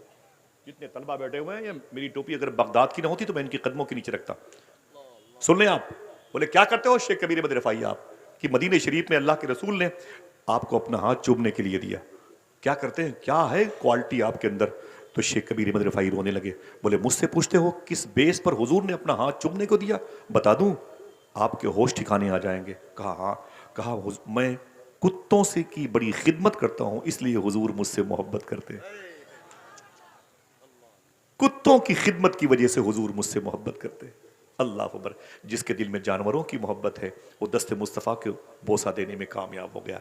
अगर हमारे दिलों में हमारे भाइयों की मोहब्बत होगी, हमारे पड़ोसियों की मोहब्बत होगी, बोले यार सुभान अल्लाह, इन उलमा की मोहब्बत होगी, इन तलबा की मोहब्बत होगी, किसी भूखे किसी प्यासे की मोहब्बत होगी, तो क्या हम तरक्की नहीं करेंगे? बोलो भाई, तरक्की नहीं करेंगे? आखिरी बातें खत्म। इंशाल्लाह वादा करो इस इस्लाम को अपने घर लेके जाओगे। वो इस्लाम जो गरीब नवाज वाला था, जो हमारे पास है ना, वो हमने अपना खुद बना के रखा है। कोई भूखा है तो उसके सामने खाओ, कोई प्यासा है तो उसके सामने पियो, कोई नंगा है तो उसके सामने ब्रांडेड कपड़े पहन के खड़े हो जाओ, ताकि उसको जलील करो, उसको रुसवा करो। इसका कोई ताल्लुक इस्लाम से नहीं, मैं माफी चाहता हूं। किसी का धर्म पूछ करके उसे रोटियां दो। कोई जख्मी है, गैर मुस्लिम हिंदू मजहब का, आपके दरवाजे पर चीख रहा है, उसे रोटियां मत दो। यह किसने कह दिया आपको? इस्लाम क्या कहता है? इन्न दीन इंदल्लाहिल इस्लाम। फैला कैसे इस्लाम? बस ये आखिरी जुमला है। हाथ उठा के वादा करें, इंशाल्लाह इस पर अमल करेंगे। आया कैसे इस्लाम, फैला कैसे इस्लाम, बढ़ा कैसे इस्लाम, मजबूत कैसे हुआ इस्लाम, और आज हम ही उसके मानने वाले हैं। हम ही रादे दरगाह हो गए। इसी मालाबार की जमीन पर, केरला के इलाके में, आज से तकरीबन 1400-1450 साल पहले इस्लाम आया था। ये 2 मिनट की बात है, कर दूं? इजाजत है? बस भाई, मैं अपने मेरे भाई की निजामत है और इलाके के उलमा इकराम तशरीफ फरमाए। बस मेरी दुआ है कि अल्लाह सबको छोटी सी तनख्वाहों में खूब बरकतें अता फरमाए। ठीक है, आखिरी जुमला, इजाजत है? जरा फिर से बोलें, इजाजत है? बातों को सुनेंगे इंशाअल्लाह। ये मालाबार की जमीन थी। मुसलमानों का छोटा सा काफिला मदीने शरीफ के करीब से, हिजाज शरीफ से आया था। और आने के बाद वो जैसे ही साहिल समुंदर से निकल करके बाहर आए, समुंदर की लहरों से आगे बढ़े, किनारे के पानी से वजू किया और मुसल्ले बिछाए और अजान दे के नमाज के। कहां से? बोले अरब शरीफ से आए हैं। क्या करने? बिजनेस करने। ये 1400 साल पहले की बात है। मालाबार ये केरला का इलाका है। बोले क्या करने? बोले बिजनेस करने। बिजनेस में क्या सामान लेके आए हो? जूते चप्पल क्या है भाई, क्या है? तो बोले मैं कपड़े लेके आया हूं अरब शरीफ से। बोले अच्छा, ये कपड़े कितनी कीमत रखते हैं? तो बोले कि हर गट्ठर में एक सैंपल के तौर पर कपड़ा, एक पीस बाहर है, उस पर कीमत लिखी हुई है। ये टेरिकाट, ये पॉलिस्टर, ये कॉटन का है, ये जारजट का है, ये मखमल का है, वगैरह वगैरह। ये ठंडा है, ये गर्म है। तो हर गट्ठर पे उसकी कीमत सैंपल पे लिखी हुई थी। एक गट्ठर जो बड़ा कीमती सैंपल लिए हुए चमक रहा था, उसके पास हिंदू भाई गए। बोले कि ये क्या है भाई? बोले इसके अंदर भी कपड़ा है। बोले कौन सा? बोले मखमल का कपड़ा है। बोले इसकी कीमत? बोले ये सबसे सस्ता कपड़ा है। यही है कहानी का दारो मदार। बोले ये कपड़ा सबसे सस्ता है जो इसके अंदर है सैयद भाई, सबसे सस्ता कपड़ा है। तो हिंदू मजहब के लोगों ने कहा मखमल का है? बोले हाँ। बोले रियल है? बोले हाँ। बिल्कुल ओरिजिनल बोलते हो? बोले हाँ बिल्कुल रियल है, इसके अंदर मखमल कपड़ा धोखा थोड़ी देंगे। तो बोले कि हमारे मुल्क हिंदुस्तान में ये कपड़ा बहुत महंगा बिकता है, ये कपड़ा बहुत महंगा बिकता है। ऐ अरब से आने वाले मुसलमानों, इसे सबसे सस्ता कह के क्यों बेचते हो? तो आने वालों ने क्या कहा? हुजूर के शहर से आने वालों ने, बात यह है कि इस पूरे गट्ठर में 1 फीट कपड़ा खराब लिपटा हुआ है। 1 फीट कपड़ा पूरे गट्ठर में खराब लिपटा हुआ है। फिर सुनना, खामोशी से कोई बोलेगा नहीं। तो हिंदू मजहब के लोगों ने क्या कहा? अजीब बात है यार, कपड़े का थान अंदर से खराब है? बोले हाँ, अंदर से एक बालिश 1 फीट खराब है। तो हिंदू मजहब के लोगों ने क्या कहा? अजीब बात है, अपने ऐब को छुपाकर माल बेचना मुझको आता है, अपने ऐब को बताकर माल बेचने की टेक्निक तुमने कहां से सीख ली है? फिर से सुन, फिर रिवर्स करता हूं, सुनिएगा, हंगामा ना कीजिएगा। अपने ऐब को बताकर माल बेचने का तरीका मुझे आता है, अपने ऐब को जाहिर करके माल बेचने की टेक्निक तुमने कहां से सीख ली है? अब अगर दिल कहे तो सुभान अल्लाह कहना। अरब से आने वालों ने कहा ये बात हमें आमिना के लाल ने बताई है। कहा आमिना के लाल? कहा किसने कहा? मोहम्मद अरबी सल्लल्लाहु अलैहि वसल्लम ने बताई है। तो हिंदू भाइयों ने कहा इनमें मोहम्मद कौन है? आंखों से आंसू आ गए। बोले कैसी बातें कर रहे हो, वो तो मदीने शरीफ में, वो क्यों नहीं आए? तो फिर रोने लगे। बोले आपको इल्म नहीं है? बोले क्या? बोले हमारे आका नबियों के सरदार इंतकाल कर गए, वो अपनी कब्र शरीफ में आराम कर रहे हैं, अपनी कब्र शरीफ में आराम। जी क्या बात है, क्या करना है जी? क्या हमको कुछ बोलना है इस बच्चे के बारे में? तो क्या बोले कि बच्चा बिछड़ गया कि इसके माँ बाप बिछड़ गए हैं? हाँ ये ऐलान सही था। हाँ बेटा बैठ जाओ, देखें भाई स्क्रीन के जरिए से कोई देखे मेरी माँ बहन है, तो कमेटी वालों की जिम्मेदारी, यहीं बिठा दो, यहीं बिठा दो, यहीं बिठा दो, यहीं पे बिठा दो, यहीं बिठा दो, जिम्मेदार लोग जरा मोहब्बत से कह दें सुभान अल्लाह। ये ऐलान तो झूठा है ना भाई कि बच्चा बिछड़ गया है। हाँ बच्चा तो सामने मौजूद है, बच्चे के माँ बाप बिछड़ गए। ठीक है, इन्न दीन इंदल्लाहिल इस्लाम, ऊंची बोले सबसे बेहतर दीन, हाथों को उठा के बोले सबसे बेहतर दीन, खत्म बात। ठीक है, अल्लाह आपको सलामत रखे। बोले कि बात क्या है? बोले बात यह है कि ये कानून अल्लाह के रसूल का है, मोहम्मद अरबी का। बोले मोहम्मद कहाँ इसमें? तो बोले वो तो यहाँ नहीं, मदीने शरीफ में। वो क्यों नहीं आए? रोने लगे। बोले वो नहीं आए, उनका इंतकाल हो गया है। बोले अजीब बात है यार, तुम कौन से धर्म के फॉलोवर हो? मुसलमानों से बोले हिंदू भाई, तुम कौन से धर्म के फॉलोवर हो? बोले क्या हुआ? बोले जो इंसान मर गया उसकी बातों को आज भी मानते हो। क्या कहा था हुजूर के शहर से आने वालों ने? खुदा की कसम इसे लिख लो। बोले सुनो, हमने जिस नबी को नबी माना है वो इंतकाल के बाद भी अपनी कब्र शरीफ से हमें वैसे ही देखता है जैसे लोग अपनी हथेली देखा करते हैं। तुम बोलते हो मर गए, उन्हें मरा हुआ कहने वाले मर गए। आज भी हम हुजूर की निगाह में हैं। आज भी हम जहां जाते हैं हुजूर के उसूल और आइन और आर्टिकल पर अमल करते हैं, हुजूर की निगाहों के सामने बिजनेस करते हैं। इतना सुनना था। अगर आप बहरे नहीं है ना, तब सुभान अल्लाह जरूर कहेंगे। तब हिंदू मजहब ने इसी मालाबार के साहिली इलाके पर समंदर की लहरों को गवाह बना के बोले सुनो, अब कपड़े का थान बाद में लूंगा, इस्लाम पहले कबूल करना चाहता हूं। मेरे भी दरवाजे पर लिख उठे इन्न दीन इंदल्लाहिल इस्लाम। जो इस्लाम गैर मुल्क में भी जाके मोहब्बतों की फिजा कायम रखे, वो अपनों के साथ कितना अच्छा सलूक पेश करने का सिस्टम देता होगा। हाँ, फिर आहिस्ता आहिस्ता इस्लाम फैला तो पूरे मुल्क में फैलता चला गया। आइए दोस्तों, मुसलमानों के सामने आज एक बड़ी ट्रेजेडी है, इख्तलाफात बहुत ज़्यादा है, बड़ी परेशानियां हैं। तुमसे कोई बात करने वाले नहीं, तुम्हारे काम आसानी से नहीं होते और तुम्हारे घरों को मिसमार किया जाता है, तुम्हारी मजहबी निशानियां मिटाई जाती है। वजह यह कि है कि आपके पास जो आपकी हलाल रकम है, सूफिया कहते हैं आप उसे खिदमत और इंसानियत की खिदमत में लगा दो, क्योंकि आपके पैसों में बरकत है, आपके पैसों में तजल्लियां हैं, आपके पैसों में अनवार हैं, आपके पैसों में नरमी है। जब आप अपनी एक हलाल के पैसे की चाय किसी गैर को पिलाओगे ना, तो अल्लाह उसके दिल को नर्म कर देता है। बड़ी बात है। फिर उसके भी दरवाजे पर आहिस्ता आहिस्ता इन्न दीन इंदल्लाहिल इस्लाम का स्टिकर लग जाता है। दरमियान से कोई है जो एक नारा बुलंद करे खड़े होकर के? मैं जाते जाते उसको अपने साथ लेके जाऊं। जरा पूरा मजमा दोनों हाथों को उठा के जवाब दे अल्हम्दुलिल्लाह। जीते रहिए माशाअल्लाह। अल्लाह सलामत रखे, अल्लाह सलामत। सुनसान है फजा, बड़ी अंधेरी रात है, रहबर खामोश हैं तो लुटेरों की गात है। अय रहजनो ये जान लो, ये जिस्म लूट लो, ये दिल न दूंगा, इसमें मदीने की बात है। साहिबो, आप मुबारकबाद के मुस्तहिक हैं। आइए रिज़्क़ हलाल की तरफ, आइए सिद्क़ मकाल, सच बोलने और हलाल खाने की तरफ आ जाएं। इंशाअल्लाह हुज़ूर गौस पाक ने फरमाया तुम दो काम करने की जिम्मेदारी ले लो, अब्दुल कादिर तुम्हारी बख्शिश की जिम्मेदारी ले लेता है। जिंदगी में कभी कोई बात शरीयत के खिलाफ मेरी जबान से निकली, मैं तौबा करता हूँ, अस्तगफिरुल्लाह रब्बी मिन कुल्लि ज़ंबि व अतूबु इलैहि, ला इलाहा इल्लल्लाहु मुहम्मदुर रसूलुल्लाह सल्लल्लाहु अलैहि वसल्लम।